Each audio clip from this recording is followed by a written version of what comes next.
When my parents decided to splurge on an antique mirror at a local estate sale, I thought nothing of it. My dad, ever the enthusiast for all things vintage, was thrilled about the ornate gilded frame. It was massive, standing nearly 7 feet tall, with intricate carvings of ivy and grotesque faces that seemed to leer at you if you stared too long. The mirror was placed in our living room, leaning against the wall opposite the fireplace, becoming an unintentional centerpiece of the space. I was 16 at the time, and though I had no interest in antiques, I couldn't help but feel uneasy around that mirror. At first, I chalked it up to the sheer size and the eerie craftsmanship. But as the days went by, the unease grew into something I couldn't ignore. It always felt like there was something more behind the glass, something watching. The first time I noticed anything odd was late at night. I had come downstairs for a glass of water and saw the mirror out of the corner of my eye. The living room was bathed in the faint glow of the moonlight streaming through the windows, and for a split second, I thought I saw movement in the glass. My reflection was there as expected, but behind me, something else shifted. I whipped around, heart pounding, but the room was empty. "Just my imagination," I muttered, forcing myself to believe it as I hurried back upstairs. But it wasn't just my imagination. The sightings became more frequent. During the day, I'd catch fleeting glimpses of a dark figure in the mirror, standing just beyond my reflection. It was tall and thin, its forms indistinct, but undeniably human-like. At night, it grew bolder. I'd hear soft whispers, unintelligible yet unmistakable, emanating from the direction of the mirror. One night, I decided to confront whatever was happening. Armed with nothing but my phone's flashlight and a burst of misplaced courage, I stood in front of the mirror. My reflection stared back, pale and nervous. I held my breath, waiting. For a moment, there was nothing. And then, it happened. The figure appeared again, slowly materializing behind me in the glass.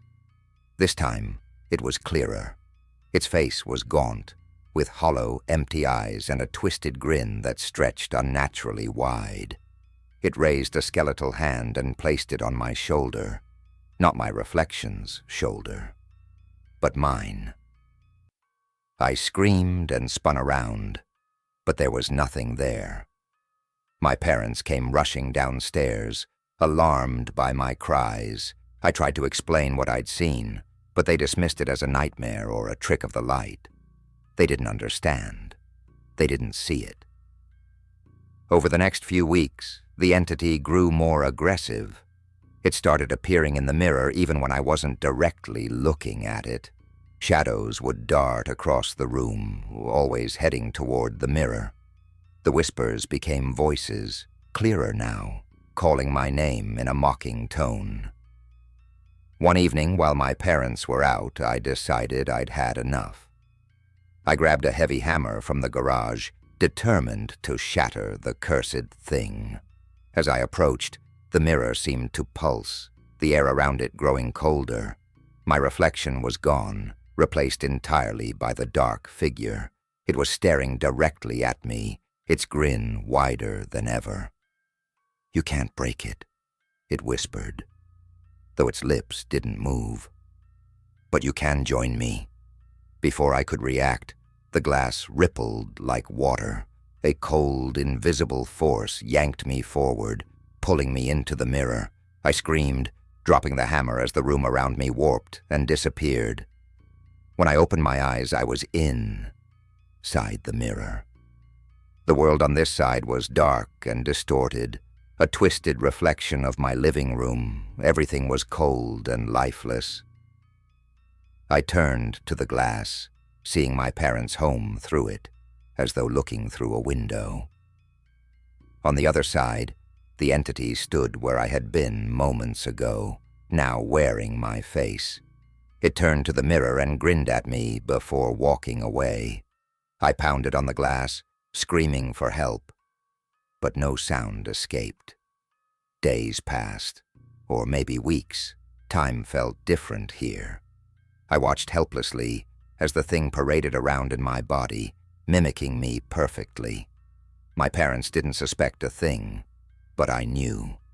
I could see the subtle hints, the way it smiled too much, the way its gaze lingered on the mirror, the way it sometimes whispered to itself in a voice that wasn't mine. Now, I'm trapped, a prisoner in this cold, silent void. The figure has taken everything from me, and I don't know if I'll ever get out. All I can do is watch, hoping, praying that someone will notice the truth, that someone will see the darkness behind my stolen eyes and break the curse. But deep down, I fear it's already too late.